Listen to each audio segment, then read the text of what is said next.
Are you moving to Nashville, Tennessee and looking for a new custom home? Today we're in Oak Hill, right inside the city limits, and we're gonna check it out right now. Let's go.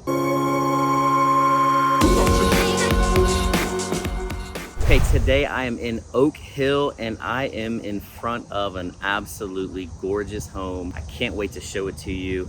A little bit about Oak Hill. We are in Davidson County, a very desirable neighborhood as well. I know I do a lot in Green Hills, but today Oak Hill is just as desirable. You're just down Franklin Pike, 8th Avenue, which goes right across Broadway, turns into Franklin Pike, and that's what the road, that's where Oak Hill is, right off Franklin Pike. What I like about Oak Hill is you feel like you're in the suburbs, but you are close to everything. You're close to the interstate, you're close to downtown, you're close to all the cool spots in Nashville. The house here, this one is on over an acre, so almost 1.2 acres. That's a little different than Green Hills, where if there was a lot that was 1.2 acres, they would probably try to fit 4 houses on it. So you don't really see that in Oak Hill. It's a very established neighborhood. There's still a lot of older ranches in this area, but the lots are huge. And if this is the first time to my channel, I'm Scott Hardesty, your Nashville real estate consultant. If you like our content, hit that subscribe button, the bell notification, all that fun stuff, so you can stay ahead of what's happening in the Nashville market.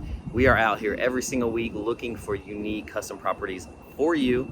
So hit that subscribe button and reach out to us if you like. Let's give you a few specs about this home here behind me. So this one is 6 beds, 6.5 baths, 7,183 square feet. So it's huge. It also has a pool in the back. Stick around to the end so you can see the pool house. I'd like to know your comments on what you would do with that property in the back, with that house in the back. But just a beautiful lot. You have a beautiful wine cellar or wine room in the living room, which you'll see. I can't wait to show that to you. The owner's suite is beautiful with a huge bathroom, and I love that it has a door to the outdoor swimming pool. Just very well done, very well thought out. So you have the owner's suite is on the first floor, and then the other bedrooms are all upstairs. If you'll notice, I'm not sure if you can tell from the pictures or from the video, but the ceilings are really high, 10-foot ceilings at least in the upstairs room, which is awesome. Huge bonus room upstairs, and then you have another level up above the bonus room. It's cool that you can turn into a gym or something like that. But just a very well built house. Can't wait to show it to you. Before we go in, I'm gonna put my phone number and email right here at the bottom. Book a one-on-one consultation with me today. I would love to help you make a smooth transition from wherever you are in the world right here to Nashville, Tennessee. We're helping people all day long make that transition, and so we would love for you to be the next one. So reach out, book a call. Doesn't matter what your price range is. We would love to help you. So let my team help. Let's go check this out.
Comment below and let me know what you think about this beautiful home in Oak Hill. Some of my favorites about this are that wine cellar right there in the living room. I love the layout of the kitchen and this living room together with the dining room and office all right there. The owner's suite is beautiful. That bathroom is awesome. And I love having a door from your bedroom right out to the swimming pool, which is just incredible. This huge covered porch back here, the extra rooms, you know, you can make a second office out here in the pool house if you wanted. So many options in that area. The huge bonus room upstairs, and then that extra level that I would probably turn into a gym or something like that. But I hope you enjoyed it. Comment below again, let me know what you think. And again, as much as we love making these videos, we love even more helping you find your next home right here in Nashville, Tennessee. So book a one-on-one with me and I look forward to meeting you. I'll see you next time on That Nashville Life. Later.